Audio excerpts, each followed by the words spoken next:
Good morning. Today we're going to be reading through chapter 54 of Gone with the Wind by Margaret Mitchell.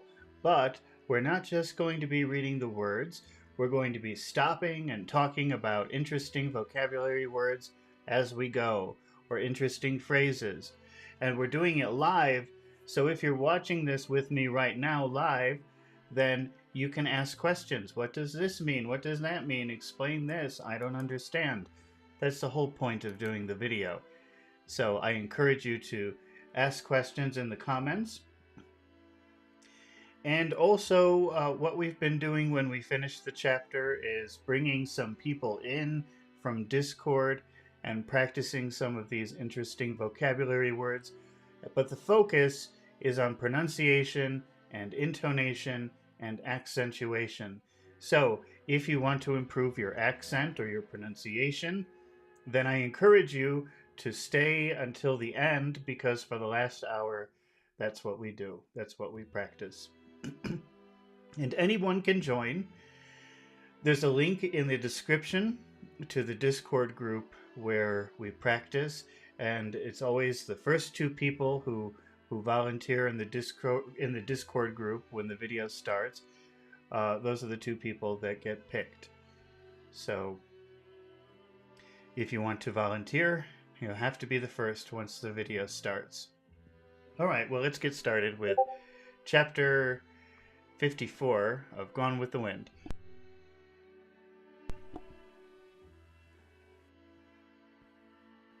Chapter 54. Safe in her room again, Scarlet fell on the bed, careless of her moiré dress. That just must be a style of dress, but I guess let's see what that means. Moiré.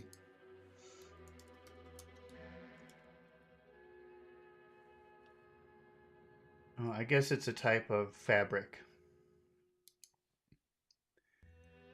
Bustle and roses, and for a time she could only lie still and think of standing between Melanie and Ashley, greeting guests. What a horror! She would face Sherman's army again, rather than repeat that performance. After a time, she rose from the bed and nervously paced the floor. Pace just means stepping, walking. So she was just nervously walking in her room.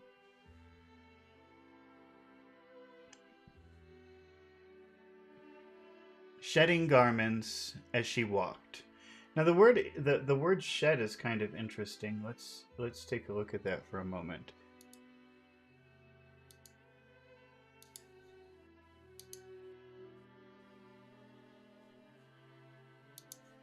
Shed is a verb. And if you are familiar with a snake, I hope that you don't freak out when you see this picture. But maybe you don't know that snakes do this, but snakes get new skin, and then they make their old skin go away, and that is called shedding. This is a snake shedding his skin, so it kind of means like leaving, taking off, but in this sort of way, not in this sort of way. It's an interesting word. They also use that word to talk about dogs, because dogs, their hair is always falling out, and that's called shedding. Well, I've got too many windows open. I'm getting confused. So you can see these dogs. That's a big problem with dogs. Their hair is always coming off. Their hair is always shedding. So if she's shedding her clothes, she's sort of slipping them off. She's not doing that. She's sort of pushing them down. Pachu says good morning, and Alex is here. Good morning, Pachu. Good morning, Alex. I hope you're doing well today. Been a long time since we've talked.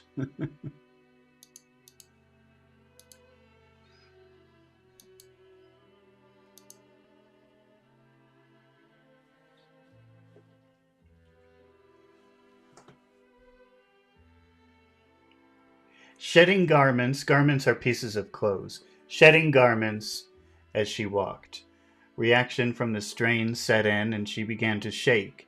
Hairpins slipped out of her fingers and tinkled on the floor, and when she tried to give her hair its customary 100 strokes, a stroke is like a movement.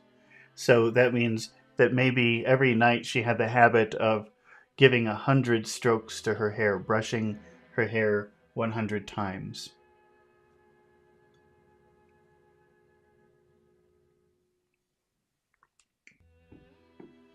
You know, when people play tennis, that's called a stroke, I think. And also, if you're writing, one movement of your pen is called a stroke.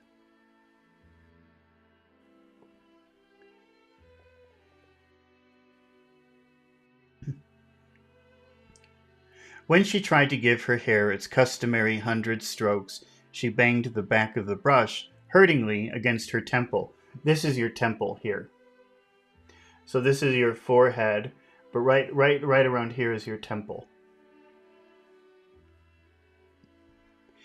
A dozen times she tiptoed to the door to listen for noises downstairs, but the hall below lay like a black, silent pit. Rhett had sent her home in the carriage when the party was over, and she had thanked God for the reprieve. He had not come in yet, thank God. He had not come in. But she could not face him tonight. Shamed, frightened, shaking. But where was he? Probably at that creature's place. That she's referring to Belle Watling. Creature is sort of like calling someone an animal. For the first time, Scarlet was glad there was such a person as Belle Watling. Glad there was some other place than this house to shelter Rhett until his glittering, murderous mood had passed. That was wrong. Being glad a husband was at the house of a prostitute, but she could not help it. She would be almost glad if he were dead, if it meant she would not have to see him tonight. Tomorrow. Well, tomorrow was another day. Tomorrow she would think of some excuse, some counter-accusations, some way of putting Rhett in the wrong. Tomorrow, the memory of this hideous night would not be driving her so fiercely so that she shook. Hideous means horrible. Maybe I'll make that a word for today. Hideous.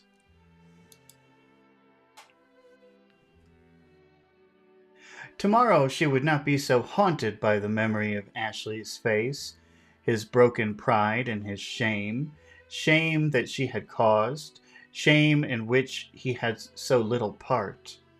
Would he hate her now, her darling, honorable Ashley, because she had shamed him?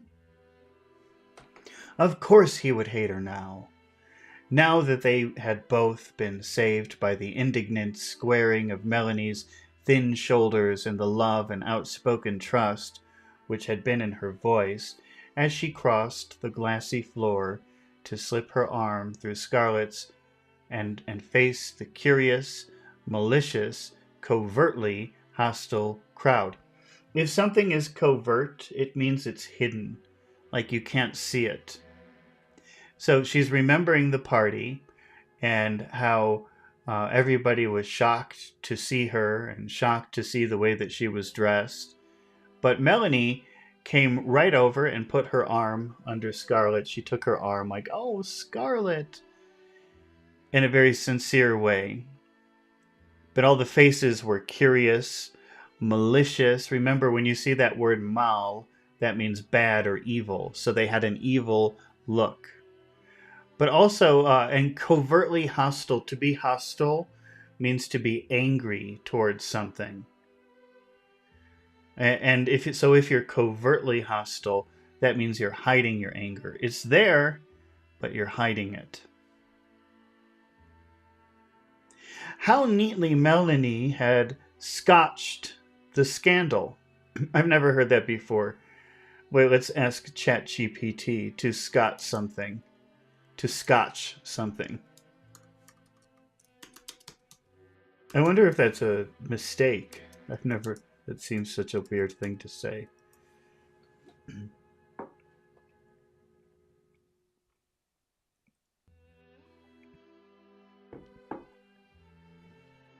ChatGPT is thinking. It says to stop or prevent or put an end to something, typically in a decisive or abrupt way. The manager quickly scotched the rumors. But I wouldn't try to memorize that or think about using it, because I don't think people say that anymore. I've never heard that before. How neatly Melanie had scotched the scandal, so put a stop to it, ended it, keeping Scarlett at her side all through the dreadful evening. People had been a bit cool, somewhat bewildered, but they had been polite. Oh, the ignominy of it all. Ignominy. Well, let's define that. I'm trying to remember. I've had that word before, and we've talked about it, but I don't remember. Uh, I think it means like famous for a bad reason. But let's just see. Ignominy.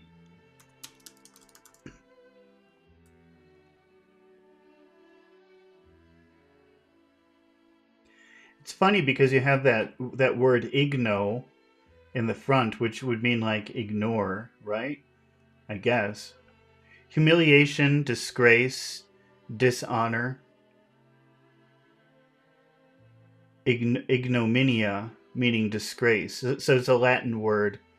It's a combination of in, which is not, and nomen, name or reputation. So ignominy often refers to public shame or embarrassment that affects a person's reputation. Oh, the ignominy of it all! To be sheltered behind Melanie's skirts from those who hated her, who would have torn her to bits with their whispers. To be sheltered by Melanie's blind trust. Melanie, of all people! Scarlett shook as with a chill at the thought. She must have a drink, a number of drinks, before she could lie down and hope to sleep. She threw a wrapper about her gown and went hastily. Oh, we had that word yesterday, I think. So that means if you do something hastily, that means you do something very quickly and not very carefully. And she went hastily out into the dark hall, her backless slippers making a great clatter in the stillness. A clatter is a type of noise. So imagine, the slippers with no back. If you're walking, they would make a sound as you're walking very quickly. And that could be a clatter. She was halfway down the stairs before she looked toward the closed door of the dining room and saw a narrow line of light streaming from under it. Her heart stopped for a moment.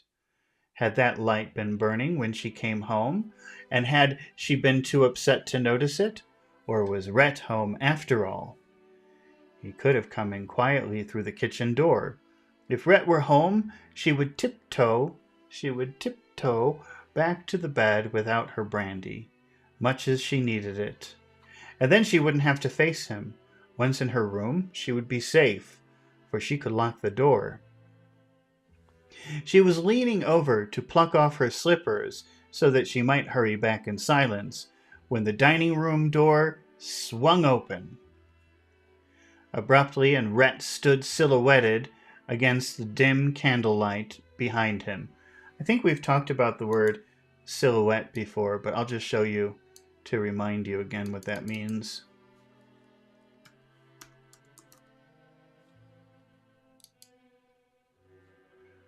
A silhouette is when it's dark and there's a light shining behind you. So you can just see the form of something, but you can't see the details. These are silhouettes. So all the light is shining from behind, and you can only see the shape. You can't see the details.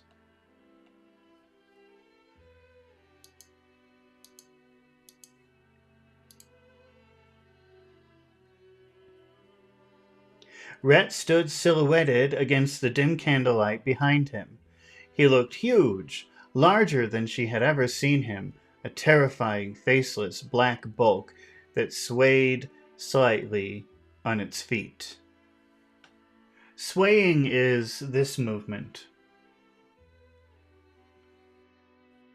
So if the wind is blowing, then maybe the trees are swaying, or the grass is swaying. It's just a light back and forth movement like that.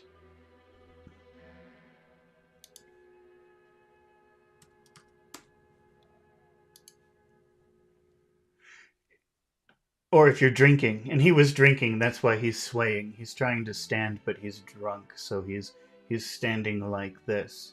He's swaying. "Pray join me, Mrs. Butler," he said, and his voice was a little thick. He was drunk, and showing it, and she had never before seen him show his liquor, no matter how much he drank.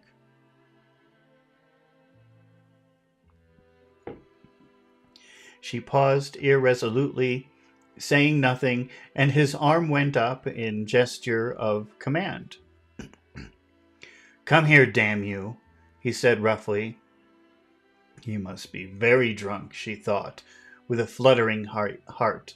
We've talked about the word flutter before, like the movement of a butterfly's wings. So if your heart flutters, your heart is moving extra fast, like a butterfly wing. Usually, the more he drank, the more polished became his manners. So Rhett is kind of the opposite of typical people. The more he drinks, the nicer he becomes. But that's why it's a little bit scary this time. He's drunk and he's becoming mean, and it's a little bit scary. That's not normal for him. Usually the more he drank, the more polished became his manners. He sneered.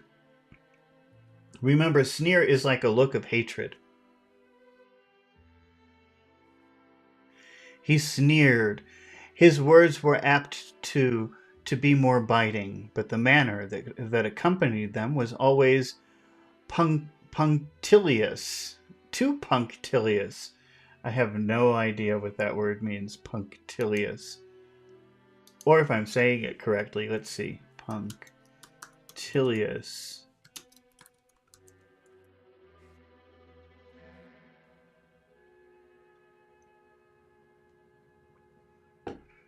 Showing great attention or to detail or correct behavior, particularly in observing rules, conventions, or formalities.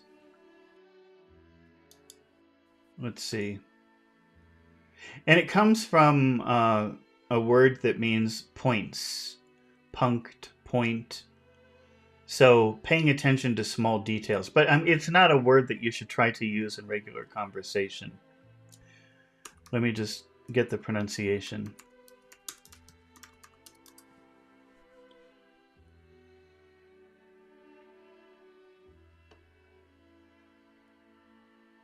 Oh, wait a minute.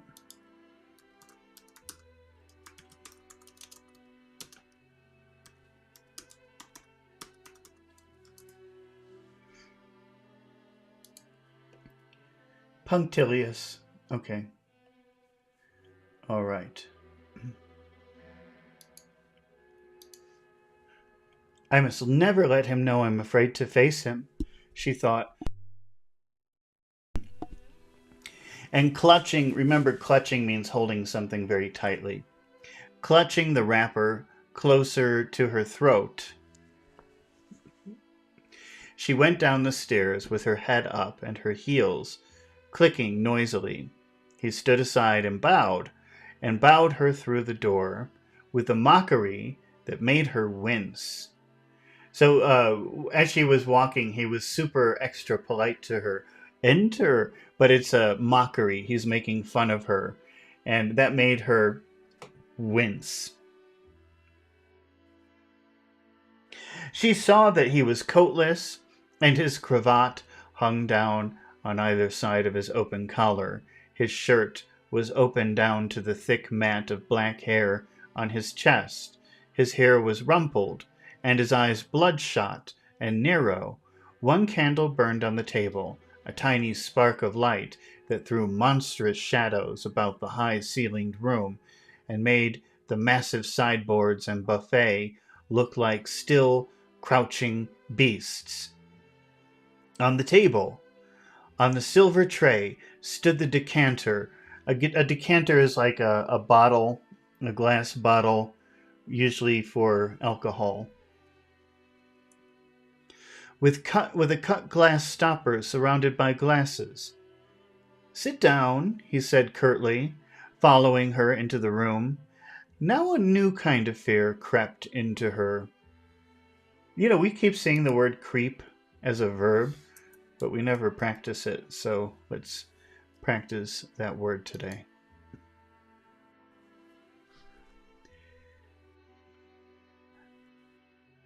Now creeping, something creeping is something moving slowly and unnoticeable. So a new fear crept. That's the past of creep. Crept into her means a new fear came slowly. She didn't even notice it. It just sort of happened very slowly. A new fear crept into her, a fear that made her alarm at facing him seem very small. He looked and talked and acted like a stranger. This was an ill-mannered wretch she had never seen before, never, at any time, even in the most intimate moments, had he been other than nonchalant. Even in anger, he was suave. Maybe we should practice the word nonchalant. Nonchalant means acting like you don't care, acting like nothing is important, or acting relaxed or casual. I'm not really happy with those. Let's see what ChatGPT says for nonchalant.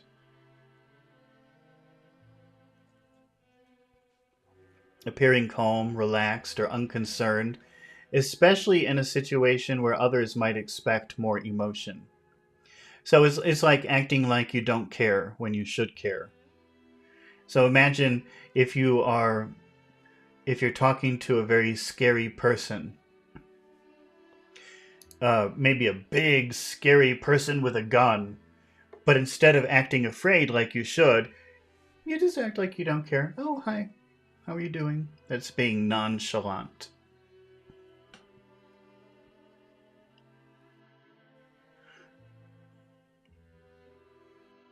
Even in anger, he was suave and satirical, and whiskey usually served to intensify these qualities.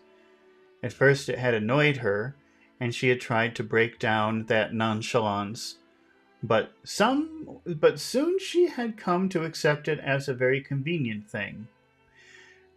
For years she had thought that nothing mattered very much to him, and he thought everything in life, including her, an ironic joke.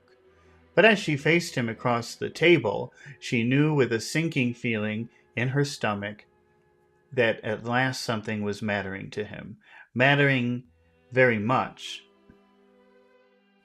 "There's no reason why you have to have your nightcap, even if I'm ill-bred enough to be at home," he said. "Shall I pour it for you?"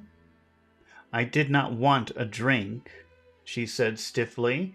"I heard a noise and came." "You heard nothing. You wouldn't have come down if you'd thought I was home. I've sat here and listened to you racing up and down the floor upstairs. You must need a drink badly. Take it." "I do not."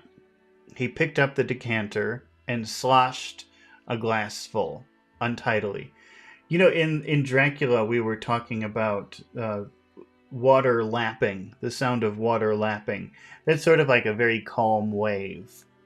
You imagine a boat in the water, and you can sometimes hear the water hitting it, and it's very calm. It's kind of a nice sound when you hear water lapping. But sloshing is sort of a violent movement of water. So if you take the boat and you drop it in the water, you'll hear the water sloshing. If you're drunk and you try to pour some alcohol, you'll probably slosh it into the cup. It would make a big noise and probably a big mess.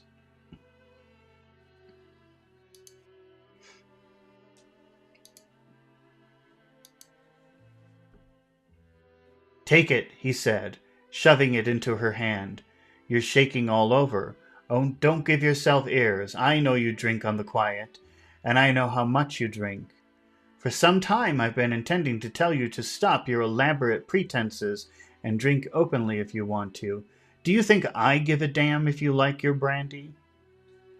She took the wet glass, silently cursing him. He read her like a book. He had always read her, and was the one man in the world for whom she would like to hide her real thoughts. "Drink it, I say." She raised the glass and bolted the contents with one abrupt motion of her arm, wrist stiff, just as Gerald had always taken his neat whiskey, bolted it before she thought how practiced and unbecoming it looked. He did not miss the gesture, and his mouth went down at the corner. "Sit down, and we'll have a pleasant domestic discussion of the elegant reception we've just attended." "You're drunk," she said coldly, "and I'm going to bed." "I'm very drunk, and I intend to get still drunker before the evening's over. But you aren't going to bed. Not yet. Sit down." His voice still held a remnant of its wonted cool drawl, but beneath the words she could feel violence fighting its way to the surface. Violence as cruel as the crack of a whip. She wavered. To waver means to hesitate. Wait a minute. She wavered irresolutely, and he was at her side. So she wavered irresolutely means it's difficult for her to make a decision. So she takes the cup, maybe, and she can't make up her mind if she should try to run away or stay. So she's hesitating, like she can't make a decision. She wavered irresolutely and was at her side, his hand on her arm in a grip that hurt.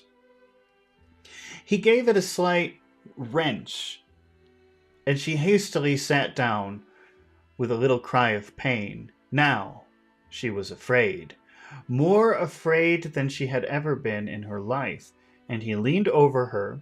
As he leaned over her, she saw that his face was dark and flushed, and his eyes still held their frightening glitter. There was something in their depths that she did not recognize. She could not understand. Something deeper than anger, stronger than pain, something driving him until his eyes glowed redly like twin coals. He looked down at her for a long time, so long that her defiant gaze wavered. So that means hesitated. So she's looking defiant. "I won't listen to you." But then her defiant look wavered. It hesitated. It disappeared for a moment. But her defiant gaze wavered and fell. And then he slumped into a chair opposite her. Slumping is when you sit like this. This is slumping. Or it could be like this. Very relaxed. It's usually not good to slump in your chair. So if you see a child sitting like that, you probably say, "Don't slump in your chair." But then when you're an adult, that's what you do all the time. You slump and you get bad posture. And then he slumped into a chair opposite her and poured himself another drink. She thought rapidly, trying to lay a line of defenses, but until he spoke, she would not know what to say, for she did not know exactly what the accusation he intended to make.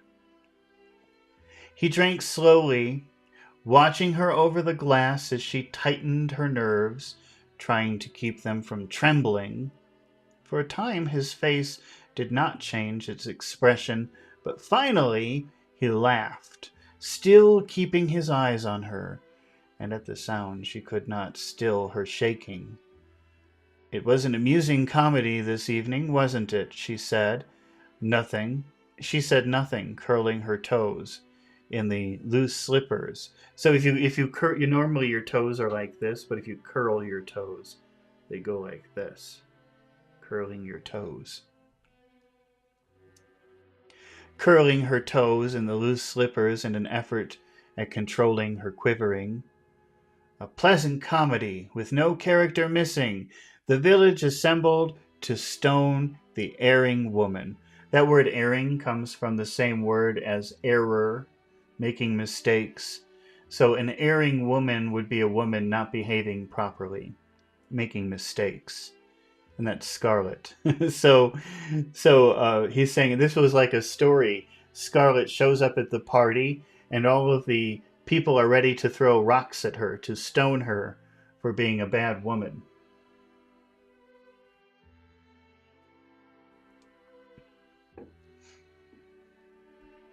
The wronged husband supporting his wife as a gentleman should. The wrong wife stepping in with Christian spirit and casting the garments of her spotless reputation over it all. And the lover. "Please." "I don't please. Not tonight. It's too amusing." And the lover looking like a damned fool and wishing he were dead. "How does it feel, my dear, to have the woman you hate stand by you and cloak your sins for you? Sit down." She sat down. "You don't like her any better for it, I imagine. You're wondering if she's all about you and Ashley. If she knows all about you and Ashley. Wondering why she did this. And if she does know, if she just did it to save her own face. And you're thinking she's a fool for doing it. Even if it did save your hide. But hide means skin. But it's kind of like the raw skin of an animal. So if you're making leather or some kind of thing from animal skin, the first part of the process is to make it dry in the sun. I think. I don't really know about making leather, but I've seen people do this. And this is called animal hide. So it's sort of like the skin of the animal before you do something with it, like I don't know, make a blanket or a jacket or clothes. It's just the untreated skin of an animal. But to save someone's hide is a very common expression. It means to save someone from something bad, maybe to save someone's life. So, "Oh, he really saved my hide when he helped me with the project."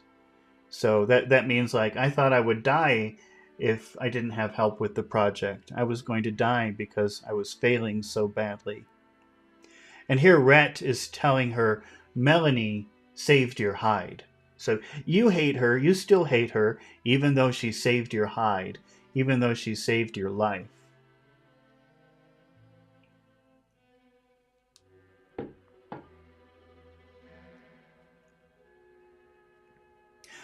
"I will not listen."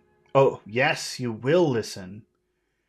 And I'll tell you this to ease your worry. Miss Melly is a fool. But not the kind you think. It was obvious that someone had told her, but she didn't believe it. Even if she saw, she wouldn't believe it. There's too much honor in her to conceive of dishonor in anyone she loves. I don't know what lie Ashley Wilkes told her, but any clumsy one would do, for she loves Ashley, and she loves you. I'm sure I can't see why she leaves you, why she loves you, but she does. Let that be one of your crosses. If you were not so drunk and insulting, I would explain everything," said Scarlet, recovering some dignity. "But now, I'm not interested in your explanations. I know the truth better than you do. By God, if you get up out of that chair just once more. And what I find more amusing than even tonight's comedy is the fact that while you've been so virtuously denying me the pleasures of your bed because of my many sins, you've been lusting in your heart after Ashley Wilkes. Lusting in your heart. That's a good phrase, isn't it? There are a number of good phrases. Lust is like raw desire. It's like an animal desire. So they always make a distinction between love, which comes from the heart, and maybe lust comes from other body parts. So that's sort of the difference. It's a feeling, it's a strong feeling, but it doesn't necessarily have any love in it. It's a sort of animal desire.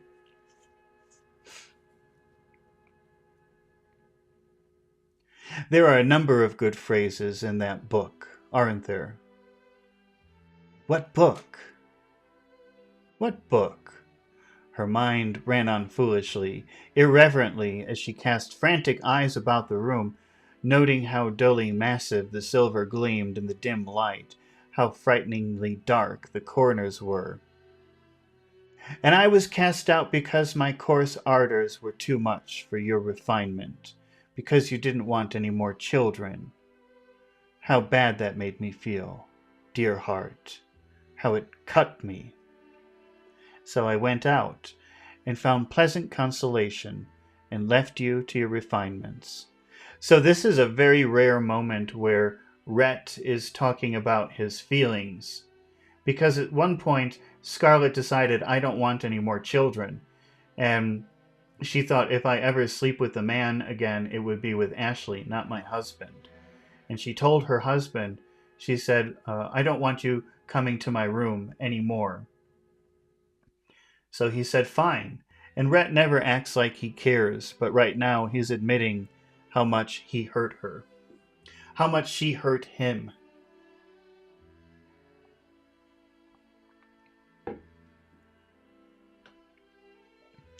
So I went out and found pleasant consolation. Consolation means comfort. Like, oh, don't worry, it's okay. That's consoling someone. So what he's saying is, I went to prostitutes. And left you to your refinements, and you spent that time tracking the long-suffering Mr. Wilkes. God damn him. What ails him? He can't be faithful to his wife with his mind, or unfaithful with his body. Why doesn't he make up his mind? You wouldn't object to having his children, would you, and passing them off as mine? She sprang to her feet. We've talked about that word spring. That means jump. It's an irregular verb. Spring, sprang, sprung. She jumped to her feet. She sprang to her feet with a cry.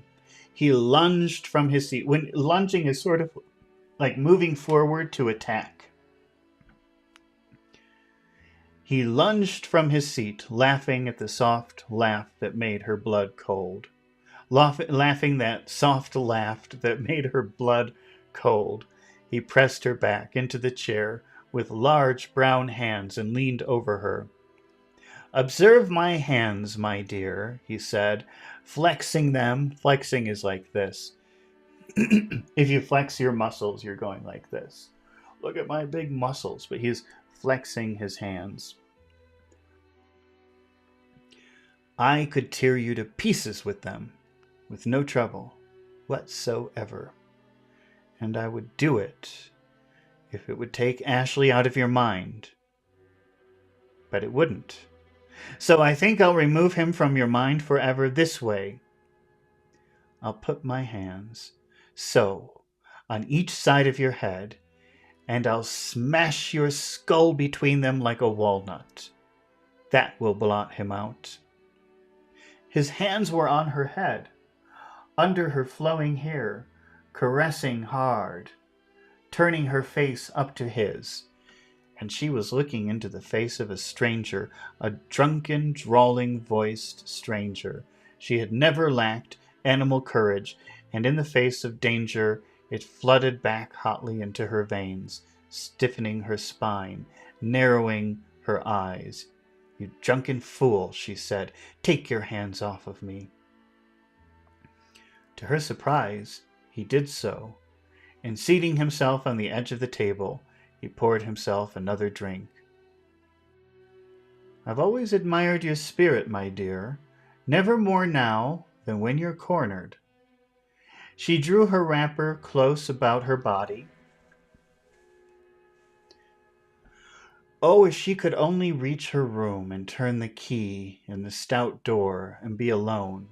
Somehow she must stand him off, bully him into submission. This rat she had never seen before. She rose without haste. Though her knees shook, tightened the wrapper across her hips and threw back her hair from her face. "I'm not cornered," she said cuttingly. "You'll never corner me, Rhett Butler, or frighten me. You're nothing but a drunken beast who's been with bad women so long that you can't understand anything else but badness. You can't understand Ashley or me. You've lived in dirt too long to know anything else. You're jealous of something you can't understand. Good night." She turned casually and started toward the door, and a burst of laughter stopped her. She turned as he swayed across the room toward her. Name of God, if he would only stop that terrible laugh, what was there to laugh about in all of this? As he came toward her, she backed toward the door and found herself against the wall. He put his hands heavily upon her and pinned her shoulders to the wall. "Stop laughing." "I'm laughing because I'm so sorry for you." "Sorry for me?" "Be sorry for yourself." "Yes, by God. I'm sorry for you, my dear, my pretty little fool. That hurts, doesn't it? You can't stand either laughter or pity, can you?" He stopped laughing, leaning so heavily against her shoulders that they ached. His face changed, and he leaned so close to her that the heavy whiskey smell of his breath made her turn her head. "Jealous, am I?" he said. "And why not? Oh, yes, I'm jealous of Ashley Wilkes. Why not? Oh, don't try to talk and explain. I know you've been physically faithful to me." "Was that what you were trying to say?" "Oh, I've known that all along. All these years. How do I know?" "Oh, well, I know Ashley Wilkes and his breed. I know he is honorable and a gentleman. And that, my dear, is more than I can say for you, or for me, for that matter. We're not gentlemen, and we have no honor, have we? That's why we flourish like green bay trees." "Let me go. I won't stand here and be insulted." "I'm not insulting you. I'm praising your physical virtue, and it hasn't fooled me one bit. You think men are such fools, Scarlet. It never pays to underestimate your opponent's strength and intelligence, and I am not a fool. Don't you suppose I know that you've lain in my arms and pretended I was Ashley Wilkes?" Her jaw dropped, and fear and astonishment were written plainly in her face. Pleasant thing that, rather ghostly in fact, like having three in a bed where there ought to be just two. He shook her shoulders, ever so slightly, hiccuped, hiccup is and smiled mockingly. They say hiccough, but I've never heard anybody say hiccough. Just hiccup. "Oh yes, you've been faithful to me because Ashley wouldn't have you. But hell, I wouldn't have grudged him your body. I know how little bodies mean, especially women's bodies. But I do grudge him your heart and your dear, hard, unscrupulous, stubborn mind. He doesn't want your mind, the fool, and I don't want your body. I can buy women cheap. But I do want your mind and your heart, and I'll never have them. Any more than you'll ever have Ashley's mind, and that's why I'm sorry for you. Even through her fear and bewilderment, his sneer stung. So remember, a sneer is like a look of anger or hate. And it stung her. It hurt her. Sorry? For me? Yes. Sorry because you're such a child, Scarlet. A child, crying for the moon. What would a child do with the moon if it got it? And what would you do with Ashley? Yes, I'm sorry for you. Sorry to see you throwing away happiness with both hands and reaching out for something that would never make you happy. I'm sorry because you're such a fool. You don't know that there can't ever be happiness except when like mates like. If I were dead, if Miss Melly were dead, and you had your precious, honorable lover, do you think you'd be happy with him? Hell no! You would never know him, never know what he was thinking about, never understand him, any more than you understand music and poetry and books, or anything that isn't dollars and cents. Whereas we, dear wife, dear wife of my bosom, could have been perfectly happy if you had ever given us half a chance. For we are so much alike. We are both scoundrels. A scoundrel is a bad person, someone who cheats and lies. We're both cheaters and liars. We're both scoundrels, Scarlet, and nothing is beyond us when we want something. We could have been happy. For I loved you, and I know you, Scarlet, down to your bones, in a way that Ashley could never know you, and he would despise you if he did know. But no. You must go mooning all your life after a man you cannot understand, and I, my darling, will continue to moon after whores. That's a very, if you know the word prostitute, whore is another word for prostitute, but it's a much stronger, much more disrespectful word. And I dare say we'll do better than most couples. He released her abruptly and made a weaving way back toward the decanter, and for a moment Scarlet stood rooted, thoughts tearing in and out of her mind so swiftly that she could seize none of them long enough to examine them. Rhett had said he loved her. Did he mean it? Or was he merely drunk? Or was this one of his horrible jokes? And Ashley, the moon, crying for the moon. She ran swiftly in the dark hall, fleeing as though demons were upon her. Oh, if she could only reach her room! She turned her ankle, and the slipper fell half off. As she stopped to kick it loose frantically, Rhett, running lightly as an Indian, was beside her in the dark. His breath was not on her face, and his hands went round her roughly under the wrapper. Pachu says, what does Rhett tell Scarlet? Well, I think the significant thing here is that Rhett would never admit that he was hurt or that he loved Scarlet. They never said to each other that they love each other.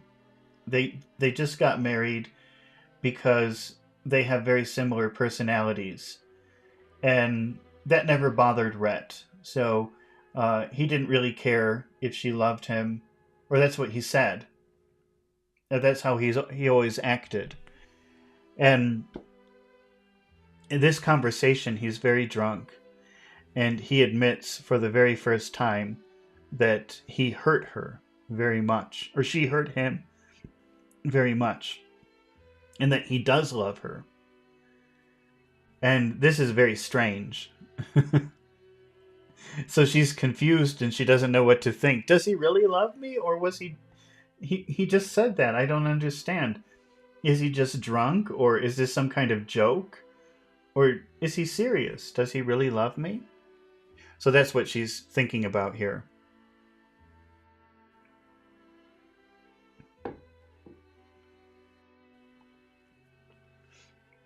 His breath was not on her face, and his hands went round her roughly under the wrapper against her bare skin. You turned me out on the town while you chased him, by God. This is one night when there are only going to be two in my bed. So so for the past year or so, they have not been together physically. Scarlett said, "I don't want any more babies," and then she took a separate bedroom. And he never bothered her. He just let her have her bedroom. And if he wanted to have physical relationships, he would go to prostitutes. But now he's very drunk and very angry, and he's saying, well, tonight we're going to do it. He swung her off her feet and into her arms and started up the stairs. Her head was crushed against his chest, and she heard the hard hammering of his heart beneath her ears. He hurt her, and she cried out, muffled, frightened. Up the stairs he went in the utter darkness, up, and she was wild with fear. He was a mad stranger, and this was a black darkness she did not know, darker than death. He was like death, carrying her away in arms that hurt. She screamed, stifled against him, and he stopped suddenly on the landing, and turning her swiftly in his arms, bent over and kissed her with a savagery and a completeness that wiped out everything from her mind but the dark into which she was sinking, and the lips on hers he was shaking as though he stood in the strong wind, and his lips, traveling from her mouth downward to where the wrapper had fallen from her body, fell on her soft flesh. He was muttering things she did not hear. Her lips were evoking feelings never felt before. She was darkness, and he was darkness, and there had never been anything before this time. Only darkness, and his lips upon her. She tried to speak, and his mouth was over hers again. She had a wild thrill, such as she had never known. Joy, fear, madness, excitement, surrender to arms that were too strong, lips too bruising, fate that moved too fast. For the first time in her life, she had met someone, something stronger than she, someone she could neither bully nor break, someone who was bullying and breaking her. Somehow her arms were around his neck, and her lips trembling beneath him as they were going up into the darkness again.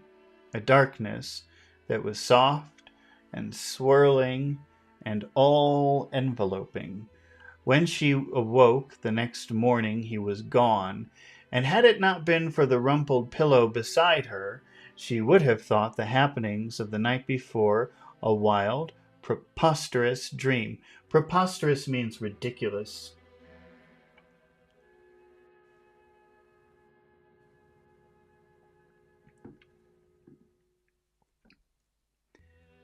She went crimson at the memory, and pulling the bed covers up about her neck, she bathed in sunlight, trying to sort out the jumbled impressions in her mind. Two things stood to the fore. That means two things stood in front. Two things were noticeable. She had lived for years with Rhett, slept with him, eaten with him, quarreled with him. Quarrel means fighting. And borne his child. And yet she did not know him. The man who had carried her up the dark stairs was a stranger, of whose existence she had not dreamed. And now, though she tried to make herself hate him, tried to be indignant, remember that means be angry because someone offended you or insulted you. She could not. He had humbled her, hurt her, used her brutally through a wild, mad night, and she had gloried in it. Oh, she should be ashamed, should shrink from the very moment of the hot, swirling darkness. A lady, a real lady, could never hold up her head after such a night. But stronger than shame was the memory of rapture, of the ecstasy of surrender. For the first time in her life, she had felt alive, felt passion as sweeping and primitive as the fear she had known the night she fled Atlanta, as dizzy, sweet as the cold hate when she had shot the Yankee. Rhett loved her.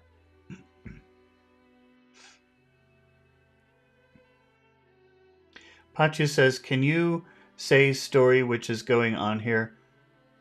What are the characters in this chapter? Well, yesterday, do you remember what happened yesterday? Yesterday, Scarlett went to her business, her lumber business, and she was talking to Ashley in the office. And everybody knows that Scarlett is in love with Ashley, and she has been for many, many years, and everybody knows that. It's really not a secret. And they started talking about the old days before the war. And Scarlett had decided a long time ago that she would forget about the old days because they were gone forever, and she didn't want to think about them because they were so wonderful to her. So she never thought about them. But Ashley made her think about them. They started remembering all of the old times before the war, and it made her start crying because it's the first time that she ever thought about it. Because she was crying, Ashley was hugging her, like, oh, don't cry, Scarlett, it's okay.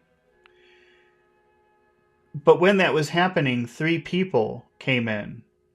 The sister of Ashley's wife, India, a very important woman in the city, Mrs. Elsing, and and their bodyguard. What is his name? I can't remember his name now. Anyway, so these 3 people saw them holding each other like this, and they all hate Scarlett. All 3 of those people really, really hate Scarlett. So of course, the first thing they did when they left is they told everybody in town that Scarlett was trying to, or Scarlett and Ashley were doing something bad, like maybe having physical relations together. So Scarlett, and this was the night of Ashley's party, his birthday party. So Scarlett had actually gone to the office to keep Ashley distracted so that they could, decorate the house and make a nice party for him.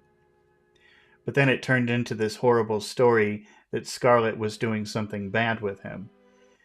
And so Scarlett was thinking, she was at home thinking, what do? I can't go to the party. I'll pretend I'm sick. So when her husband, Rhett, came home, he said, okay, let's go to Ashley's party. And Rhett already knows about what happened. He heard this story about what happened. But he's pretending he doesn't know. And he says, come on, Scarlett, let's go to the party. She says, no, I feel sick. And then he says, oh, yes, I bet you feel sick. I know what happened. And he says, we're going to that party. And she's begging him, no, please don't make me go, because everybody will be there. and everybody will hate her. And so they go to the party, but actually Rhett makes her dress in a very colorful dress, something a prostitute would wear. And he makes her use a lot of makeup. He says, "Put on this makeup." So he's making her look like a prostitute. So he wants to humiliate her because she humiliated him in a way.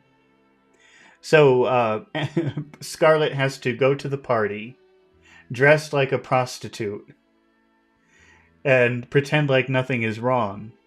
And when she enters the party, everyone is looking at her like, "I can't believe she came. What's going on?" And people are about to attack her, probably, the way you would attack, I guess, somebody like that. But Melanie, the wife of Ashley, runs to her and says, "Oh, Scarlett, I'm so glad that you're here to help us with the party."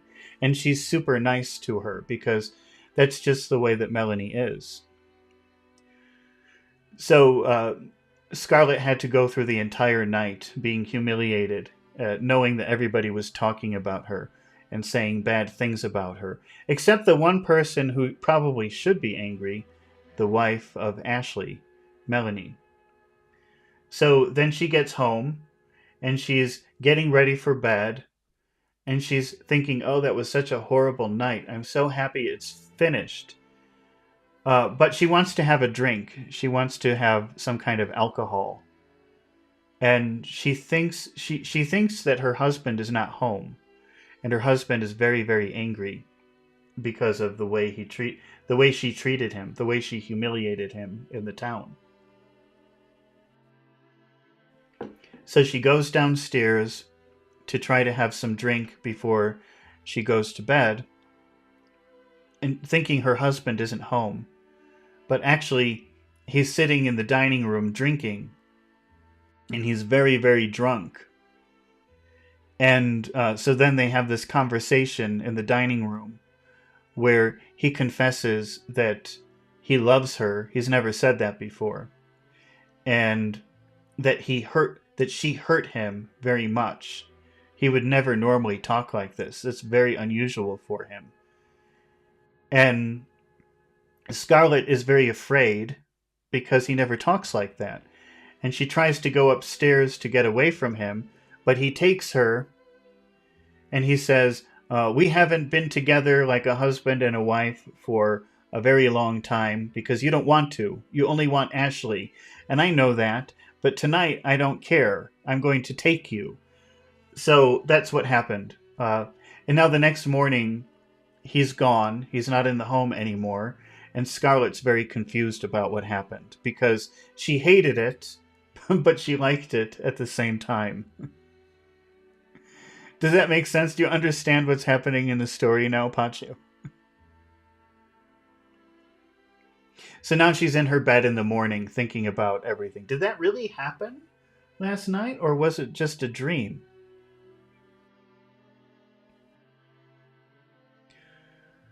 Rhett loved her. At least he said he loved her, and how could she doubt it now? How odd and bewildering, and how incredible that he loved her. This savage stranger with whom she had lived in such coolness. She was not altogether certain how she felt about this revelation, but as an idea came to her, she suddenly laughed aloud. He loved her, and so she had him at last. So now she's thinking, "Oh, their marriage is sort of like a game." And now that he has said that he loved her, she thinks that she has won the game. Like, "Oh, he does love me. Well, now I have power over him."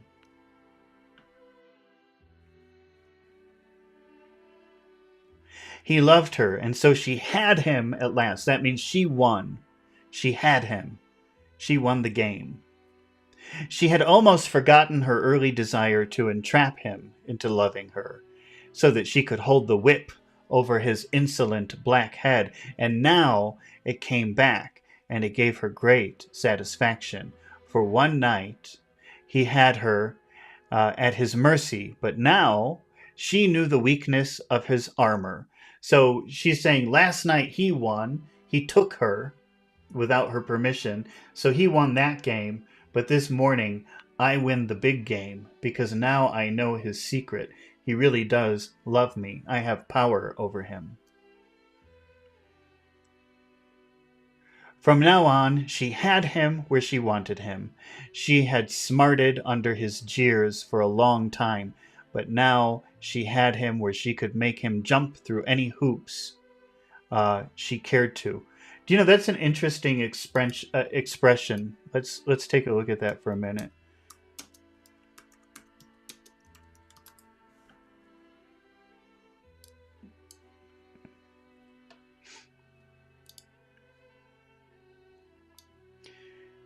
I'm going to show you a picture. This person is holding a ring. That's called a hoop.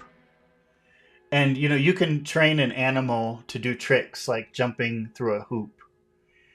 So there's an expression, if you say that you have someone jumping through hoops, it means you've trained them like an animal. So they would do whatever you say because you trained them like an animal. So when she says, I'll have Ashley jumping through hoops for me. Oh, he loves me. Now I have power over him. I can make him jump through hoops. He'll do anything I say. I'll train him.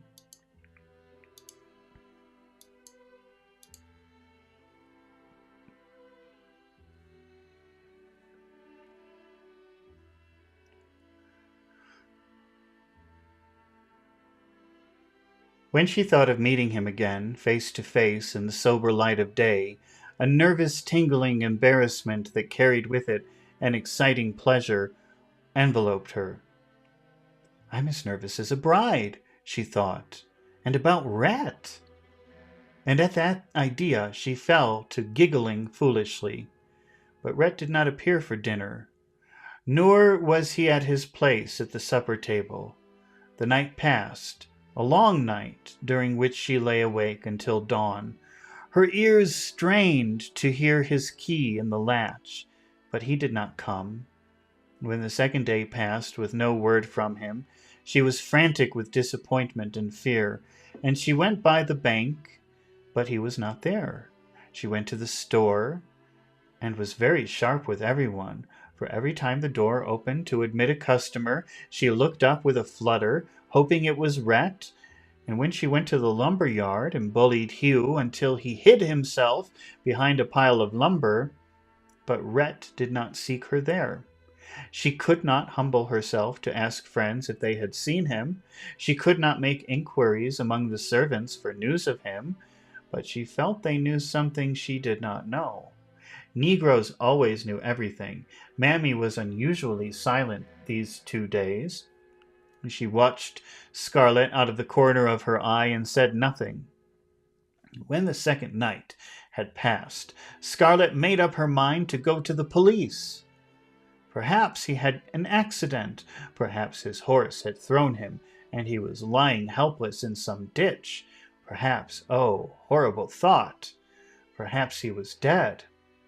The next morning, when she had finished her breakfast and was in her room putting on her bonnet, she heard swift feet on the stairs, and she sank to the bed in weak thankfulness. Rhett entered the room. He was freshly barbered, shaved, and massaged, and he was sober, but his eyes were bloodshot and his face puffy from drink. He waved an airy hand at her and said, "Oh, hello." How could a man say, "Oh, hello," after being gone without explanation for 2 days? How could he be so nonchalant with the memory of such a night as they had spent? He couldn't, unless the terrible thought leaped into her mind, unless such nights were the usual thing to him. And for a moment she could not speak at all, and all the pretty gestures and smiles she had thought to use upon him were forgotten.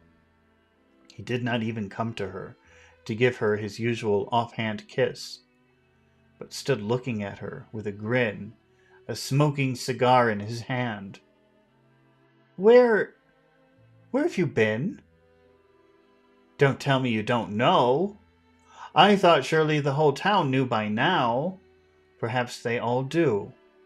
Except you. You know the old adage, the wife is always the last one to find out. What do you mean?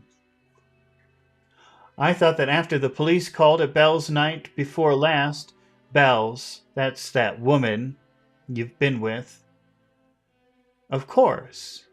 Where else would I be? I hope you haven't worried about me.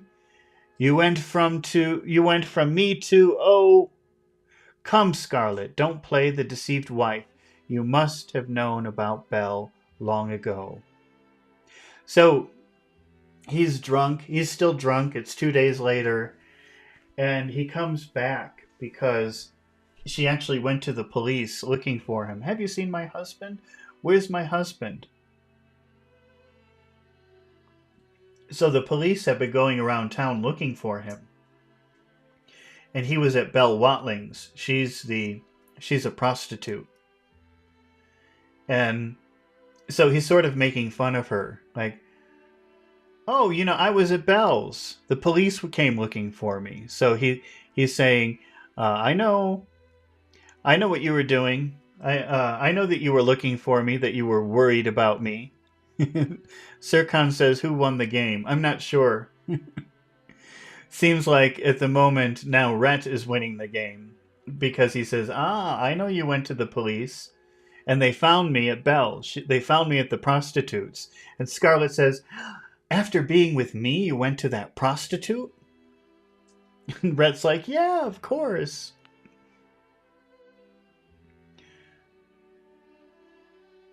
Oh, that. So she says, you went to her from me after, oh, that. He made a careless gesture. I will forget my manners, my apologies for my conduct at our last meeting. I was very drunk, as you doubtless know, and quite swept off my feet by your charms. Need I enumerate them? Suddenly, she wanted to cry, to lie down on the bed and sob endlessly. He hadn't changed. Nothing had changed, and she had been a fool, a stupid, conceited, silly fool, thinking he loved her. It had all been one of his repulsive, drunken jests. A jest is like a joke. He had taken her and used her, and he was drunk, just as he would use any woman in Belle's house. And now he was back, insulting, sardonic, out of reach. She swallowed her tears and rallied. If you swallow your tears, that means you feel like crying, but you don't, so you swallow your tears. She looked up quickly at him and caught that old, puzzling, watchful glint in his eyes, keen, eager as though he hung on her next words, hoping they would be what he was hoping. That she'd make a fool out of him, she'd make a fool out of herself and bawling is crying very loudly, and give him something to laugh about. Not she. Her slanting brows rushed together in a cold frown. I had naturally suspected what your relations with that creature were. Only suspected? Why didn't you ask me and satisfy your curiosity? I've told you. I've been living with her ever since the day you and Ashley Wilkes decided that we should have separate bedrooms. You have the gall to stand there and boast to me, your wife, that... Oh, spare me your moral indignation. You've never given a damn what I did as long as I paid the bills, and you know I've been no angel recently. And as for you being my wife, you haven't been much of a wife since Bonnie came, have you? You've been a poor investment, Scarlet. Belle's been a better one. Investment? You mean you gave her... Set her up in business is the correct term, I believe. Belle's a smart woman. I wanted to see her get ahead, and all she needed was money to start a house of her own. You ought to know what miracles a woman can perform when she has a bit of cash. Look at yourself. You compare me? Well, you're both hard-headed businesswomen, and both successful, Belle's got the edge on you, of course, because she's a kind-hearted, good-natured soul. So she's a prostitute, but she's saying, well, at least Belle has a heart. Scarlet doesn't have a heart or a soul. Will you get out of this room? He lounged toward the door, one eyebrow raised quizzically. How could he insult her so? She thought in rage and pain. He was going out of his way to hurt and humiliate her, and she writhed as she thought how she had longed for his homecoming. While all the time he was drunk and brawling with police in a bawdy house. Get out of this room, and don't ever come back in it. I told you that once before, and you weren't enough of a gentleman to understand. Hereafter, I will lock my door. Don't bother. I will lock it after the way you acted the other night. So drunk, so disgusting. Come now, darling. And I promise I'll never bother you again. That's final. And I just thought I'd tell you that if my infamous conduct was too much for you to bear, I'll let you have a divorce. Just give me Bonnie, and I won't contest it. I would not think of disgracing the family with a divorce. You'd disgrace it quick enough if Miss Melly was dead, wouldn't you? It makes my head spin to think how quickly you'd divorce me. Will you go? Yes, I'm going. That's what I came home to tell you. I'm going to Charleston and New Orleans and, oh well, a very extended trip. I'm leaving today. And I'm taking Bonnie with me. Get that foolish Prissy to pack her little duds. Duds is a funny way of talking about clothes. Oh, look, you bought some new duds. You look really nice. It's a funny word, though. So you only would use that to make someone laugh. You wouldn't use it in a serious way. I'll take Prissy, too. You'll never take my child out of this house. My child, too, Mrs. Butler? Surely you do not mind me taking her to Charleston to see her grandmother? Her grandmother, my foot. Do you think I'll let you take that baby out of here when you'll be drunk every night and most likely taking her to houses like that Belle's? He threw down the cigar violently, and it smoked acridly on the carpet, the smell of scorching wool rising to their nostrils. In an instant, he was across the floor and by her side, his face black with fury. Pachu's asking about the word prissy. Well, prissy is the name of a servant, but prissy is a word. It means someone who's very delicate. Maybe too delicate.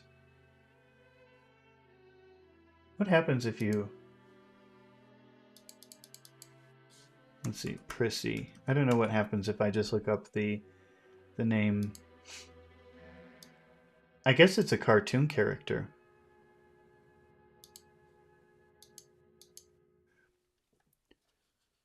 So prissy means like someone who's very gentle or delicate. I think, but it's also like a nickname for Priscilla. Priscilla is a name, and if you want to say a shortened name instead of Priscilla, you can say Prissy. But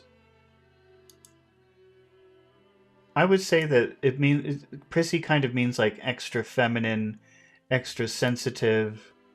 I don't really see any good pictures to show you, though, of being prissy. But what if we say being prissy?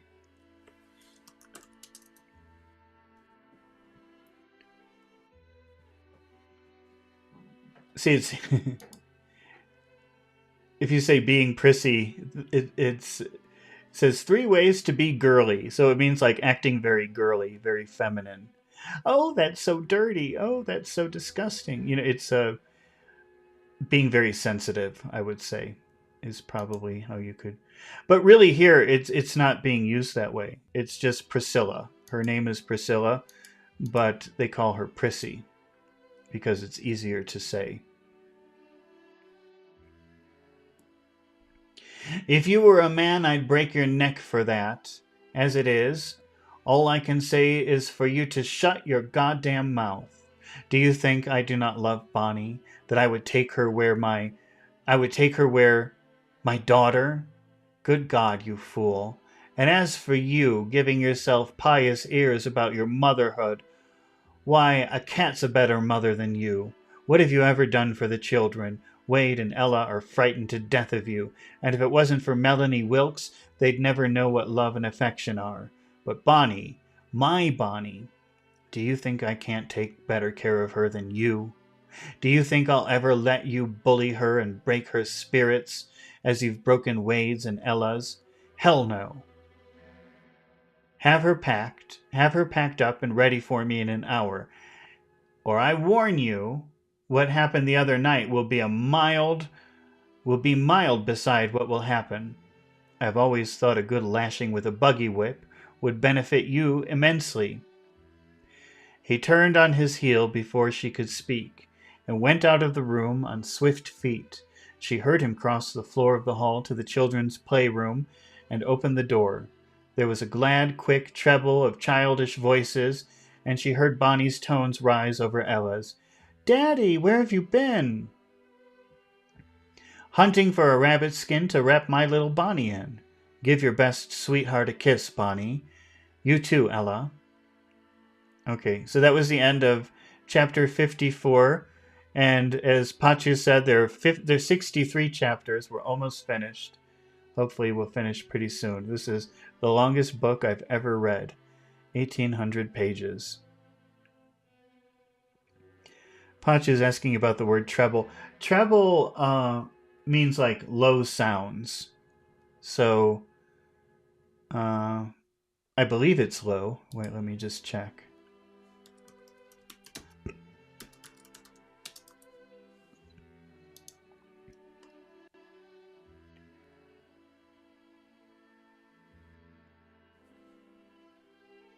Oh, it's the opposite. High-pitched. High sounds.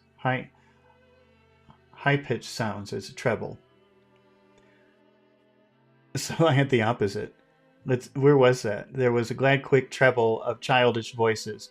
So when he opened the door, you could maybe you couldn't hear the words, but you could hear the high sounds of children. No, it's not low sound. It's high sound. I had the opposite in my head. Okay, well, that was the end of chapter 54. Now we're on chapter 55. I think I can do tomorrow. Let me just check.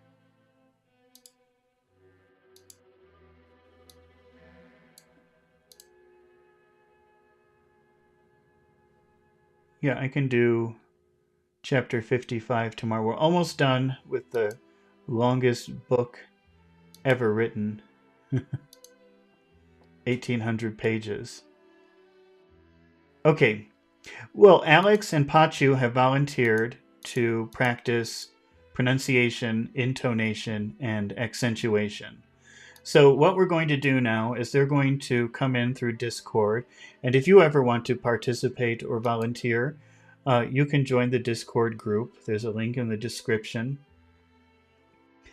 The first two people who volunteer once the video starts are the first two people that I will use for the video. Okay, we can only use two people, otherwise it gets very confusing. So I'm going to take a break, and during that break I'm going to arrange the vocabulary words that we will practice, the definitions, and some examples. So I'll be gone for a few minutes, but then when we return to the video, don't go away if you want to practice. Pachu and Alex will join us, and we'll practice some of the vocabulary words that we learned today while focusing on pronunciation, intonation, and accentuation. So I will be back in a few minutes.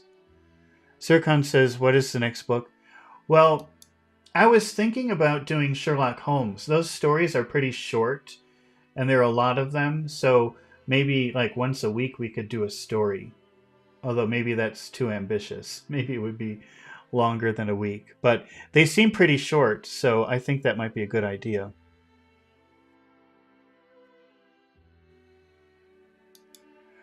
Pachu says 8 hours needed to finish the book. So if we read 2 hours, then it can take 4 days. Maybe we can finish before. I hope so. I'll try. I'll try my best to finish. I really would like to finish this. It's been taking a long time.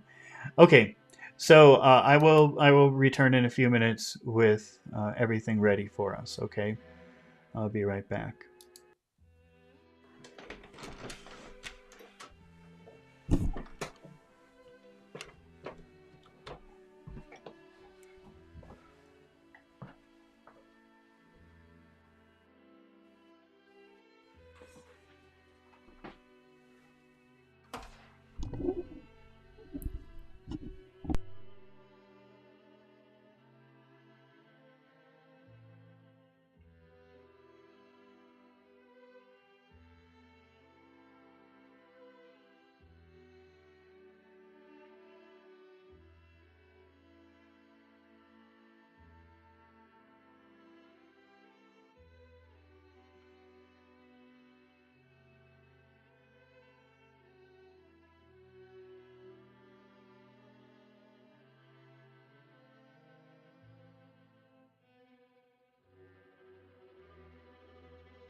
Okay, we're back finally. Thank you for waiting. We have all of our definitions and examples that we can use for practice. And now we are going to invite Alex and Pachu to join us. And we're going to practice pronunciation, intonation, accentuation. Hello, Hello, sir. how are you doing today? It's great. Great, great. Alex, are you there? Yes, here you can hear me. Yes, I can hear you. How are you? I'm good. Yourself good? Good. Okay, great. All right. So today our first word is hideous. Pachu, have you seen that word before? Hideous. Hideous. Yes. You've seen it Yes. before? You know that Yes. It is same like height. Height. Yeah. word? No, well, No. hideous means horrible, ugly, disgusting. Mm, no. Oh. Yeah. So if I say, No. oh, you haven't seen that before? Okay. Well, our example, Yes. the example sentence that we have is the monster in the movie had a hideous face. What does that mean? So the monster had a very scary face, or Scary, ugly, disgusting, any of those yes. words, really. Do you understand? Yes. Yes. Yes. I got it. Yeah. Okay, Alex, have you seen that word before? Hideous. Hideous. Yes, yeah. Also, Hideous. yeah. It Can you is let me hear you say that malicious. word? What did you say? Malicious, Well, malicious is bad person. yeah, but malicious is like evil intentions, bad intentions. But hideous means it has more to do with the way something looks. So hideous Look, means okay. like ugly, ugly looking, disgusting looking. Okay, okay. And malicious, that means something like bad intentions, what's in your heart, Bad something ugly. intention. That means like Bad. something ugly in your heart. Okay, okay. Does that make sense? Because sometimes when yeah, sometimes when I looked in my language, it give me like, especially when I looked up in Google, they give me more, yeah, synonyms like that. Sometimes, yeah. Yeah, and I mean, I could see why you would be confused, but they they're coming from a different place. Hideous and Okay, malicious. yeah. Okay. So next time I have to look it up in English dictionary, not in Arabic. English dictionary, because it will be more clear. Yeah, it can be confusing sometimes. Alex, can you read the example sentence? What does it say? The monster in the movie had a hideous face. And what does that mean? Like the monster in the movie have a scary face or Oh, that's bad right. face or ugly face. Ugly, scary, disgusting, something like that. Okay. Alex, can you read the first one, two, three, four, five words? The monster in the movie. Okay. In that phrase, the monster in the movie, which words would you say are very important or stand out? Monster and movie. Okay, and when you say monster, that has two syllables. Which syllable has all of the power? Ma, monster. Mon, mon, mon. Manis, The monster, monster. monster. How about when you Mm. say movie? Which syllable has all of the power in movie? Movie. Movie. Okay, Movie. movie. Ooh, ooh, yeah. So it will sound Ooh, like this: the monster in the movie. the monster in the movie. Yeah. The monster in the movie. Pachu, can you say The that? monster. Sorry. Okay. The monster in the movie Mm-hmm. Uh, can you read another? Because you're not reading, right, Pachu? So let me tell you the words. Had a hideous face. Had a hideous face. had a hideous face. And what does hideous mean, Pachu? Hideous means disgusting, scary. Ugly. Uh, scoop, spooky is what? Can Spooky you is say scary. spooky? Spooky is scary. Hideous is more like ugly. Yes, Ugly.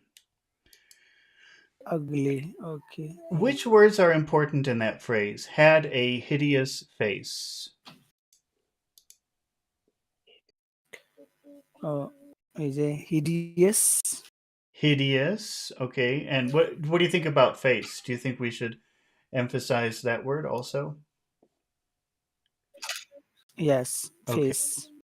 Now hideous, that has three syllables. Hideous. Which syllable has all of the power, all of the sound? Hid, Hid. Okay. hideous, Hideous. Hideous. hideous, Hideous face. hideous face. The monster in the movie had a hideous face.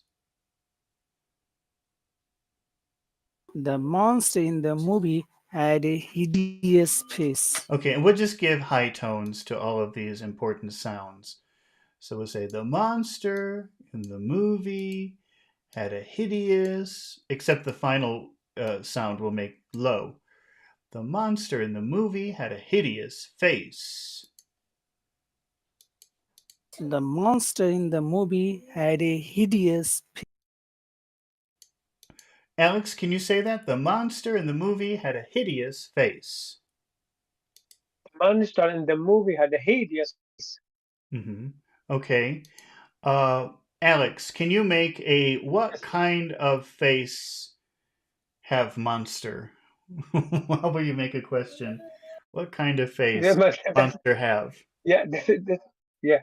What what kind of face the monster had? You have to use the question form. You have to use the how would you make a how would you put that into a Wh- question form? What kind of face had? What kind of face had the monster?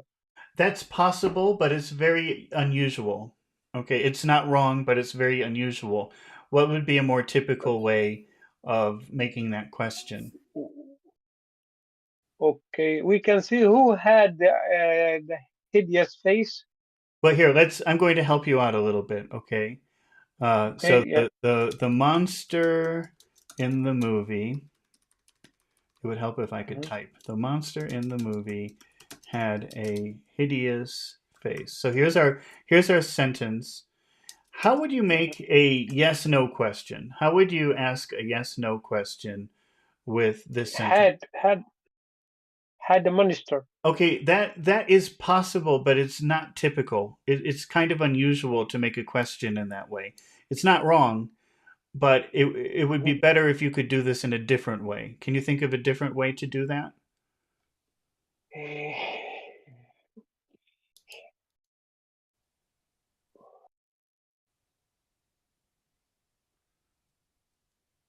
Any idea? no, No? just gum blank, gum Okay, blank. okay, that's My head okay. gum blank. That's okay. Probably in this situation, the more standard way would be to use the question word do.